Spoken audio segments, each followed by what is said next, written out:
All right, let's take a look at the second checkpoint from Module 13.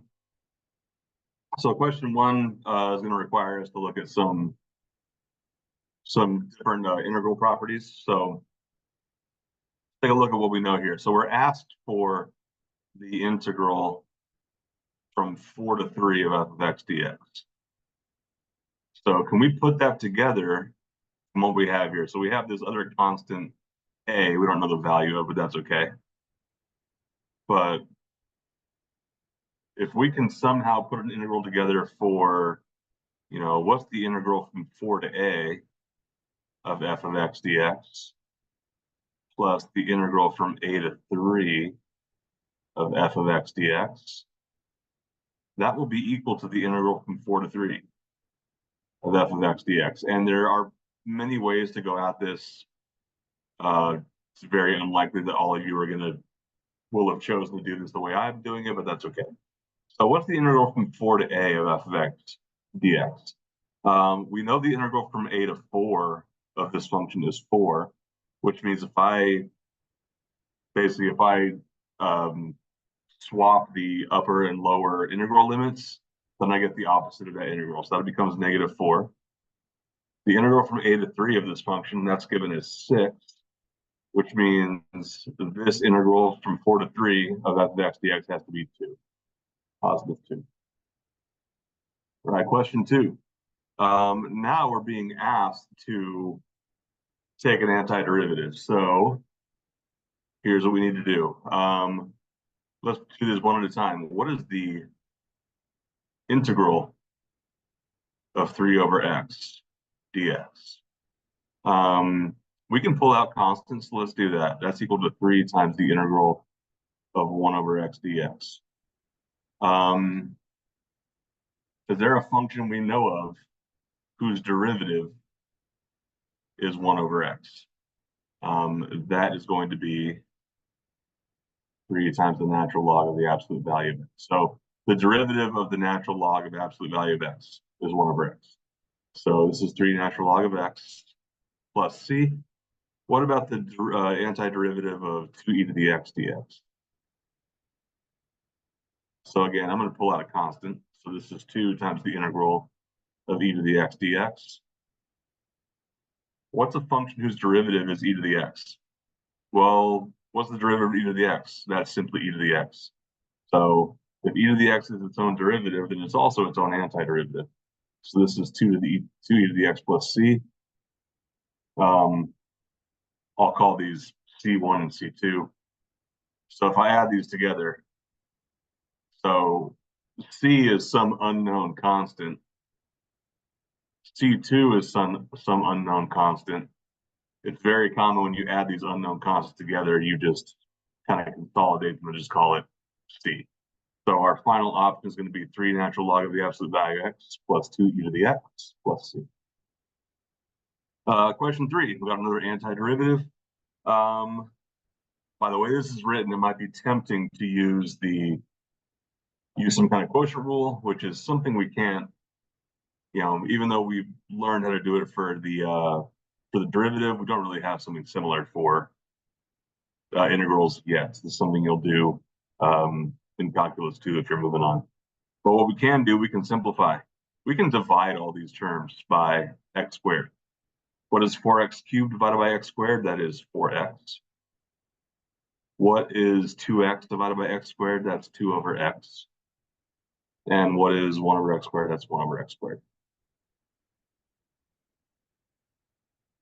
So I can use the power rule on 2 of these.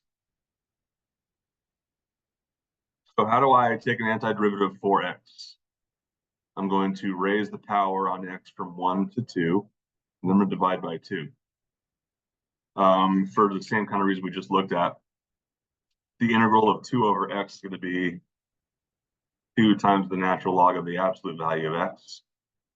And then let's remind ourselves of one thing here. 1 over x to the negative, 1 over x squared is equal to x to the negative 2. I can use the power rule on that.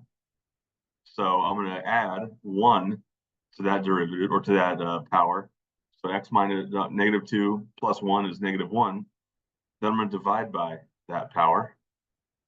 and add a constant. So let's do some simplifying.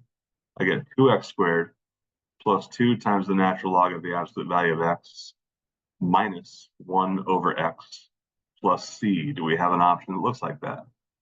2x squared plus 2 times the natural log of x minus 1 over x plus c. That is D. All right, question 4. Again, so don't really have a chain rule that we can use for integration yet, but what we can do is simplify inside this integral. So the integral of x squared plus 3 times x squared plus 3 dx.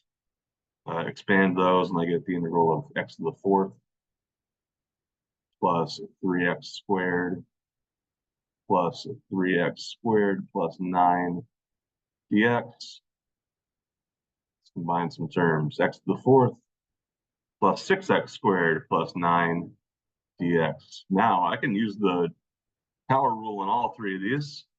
So this becomes x to the 5th over 5 plus 6x cubed over 3 plus 9x over 1 plus c. So 1/5 x to the 5 plus 2x cubed plus 9x plus c. Does that look like a choice we have? 1/5 x to the 5 plus 2x cubed plus 9x plus c. That is option C. And finally, question 5. The graph of y equals g prime is shown on the interval. The numbers in the regions give the areas of the regions. If g of 0 is 8, then what is g of 15? Okay, good question. So g of 0 is 8. What is g 15? I don't know. So we'll find a difference here. What is g of 15 minus g of 0? Well, by the fundamental term of calculus, that better be equal to the integral of g prime of x dx from 0 to 15.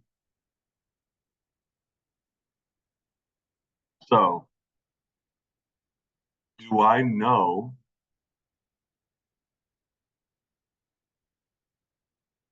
what this, can I find what this integral is? So this integral is going to be equal. So the integral of g prime of x over this interval is essentially going to be the area between this curve and the x-axis. So from here, I can say g to the 15 minus g of 0 is equal to 20, because that's the first area, minus 10, the second area, but it's below the x-axis, plus 4. It's the third area, and it's above the x-axis, so it's positive. So this comes out to be g of 15 minus g of 0 is equal to 14.